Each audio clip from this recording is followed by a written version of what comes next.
अभी एक और अखबार में पढ़ रही थी, मैं फिर कह रही हूँ, आंकड़ों के साथ बहुत बड़ा खिलवाड़ केंद्र की सरकार और दिल्ली की सरकार मिलकर कर रही है, क्योंकि ये दोनों को सूट करता है, दोनों की नाकामियों को बचाता है। इसलिए जो आंकड़े हैं नगर निगम के रजिस्टर में, निगमबोध घाट, पंजाबी बाग जो हमारे कब्रिस्तान है, नगर निगम के रजिस्टर्ड में दर्ज है कि अब तक दिल्ली के अंदर 10,300 कोरोना संक्रमण से मौतें हो चुकी हैं। पूरे कोविड प्रोटोकॉल में उनका अंतिम संस्कार किया गया है, लेकिन दिल्ली सरकार का आंकड़ा आज भी 8,500 या अब 9,000 दिखा रहा है आज तक में। याचिका में याचिकाकर्ता ने सुप्रीम कोर्ट को ये कहा है कि जो टेस्टिंग की लागत है वो 200 रुपया है।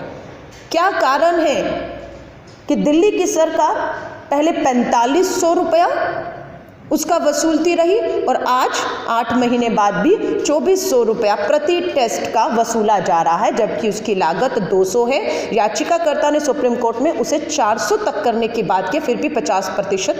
तो मुझे लगता है ये मुनाफाखोरों की सरकार बन गई है, आपदा में अवसर खोजने वाली सरकार है कि किस तरह से निजी टेस्टिंग कंपनियों को इन्होंने अधिकार देने के साथ 4500 टेस्ट, आप समझ रहे हैं। अब ये टेस्ट की कीमत क्यों बढ़ी मैं आपको बताती हूँ। जब डिमांड और सप्लाई, डिमांड बहुत थी, कोरोना फैल रहा था, सप्लाई टेस्टिंग किट्स की कम थी, इसलिए उसे 4500 रख दिया गया।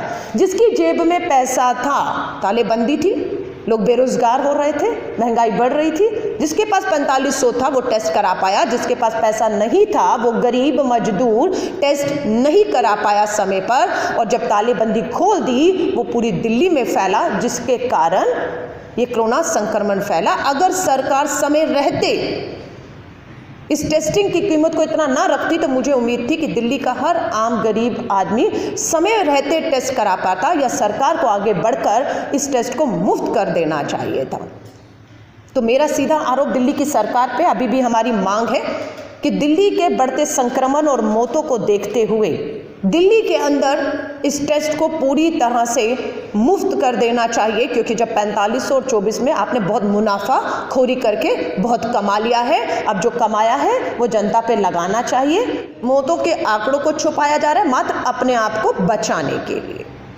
सो हमारी मांग है कि जो आपका वायदा था कि प्रतिदिन दिल्ली के अंदर 1 लाख कोरोना टेस्ट किए जाएं, RT-PCR टेस्ट किए जाएं अधिक से अधिक, वो आज भी नहीं हो रहे हैं।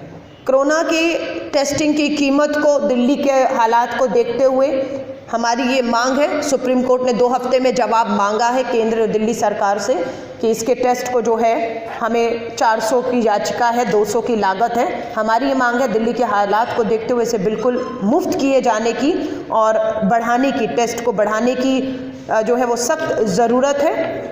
और संत निरंकारी मैदान में गई, कुछ किसान वहाँ पहुँचे, वो भी वापस ही जा रहे थे बॉर्डर की तरफ, क्योंकि उन्होंने ये कहा कि हम लोग यहाँ पर बुराड़ी के इस मैदान में आराम करने नहीं आ रहे, हमें वो रामलीला मैदान चाहिए जिस रामलीला मैदान से देश के किसानों ने, देश के लोगों ने एक आंदोलन किया था और देश की, दिल्ली की सरकार बनाई थी। उसी रामलीला मैदान की वो मांग कर रहे थे कि हमें वही रामलीला मैदान चाहिए जहां से हमने सरकार बनाई थी, वहीं से हम सरकार को उखाड़ फेंकने का भी दम रखते हैं अगर केंद्र द्वारा पारित काले कृषि विरोधी, किसान विरोधी कानूनों को वापस नहीं लिया गया तो।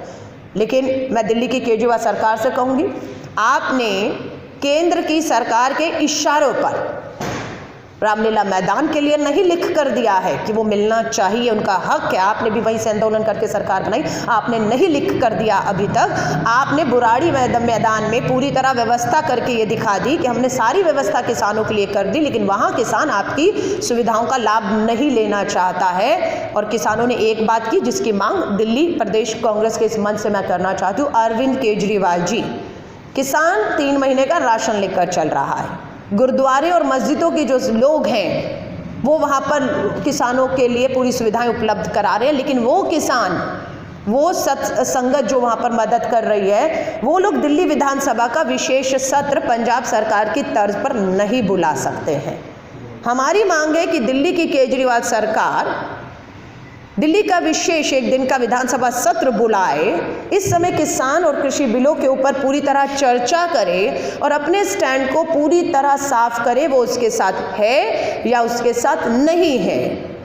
NOI न्यूज एजेंसी के YouTube चैनल को सब्सक्राइब करके घंटी का बटन जरूर दबाना। खबरें कैसी लगी, अच्छी या फिर खराब, कमेंट्स जरूर करना। आपके कमेंट्स का इंतजार करेंगे। धन्यवाद।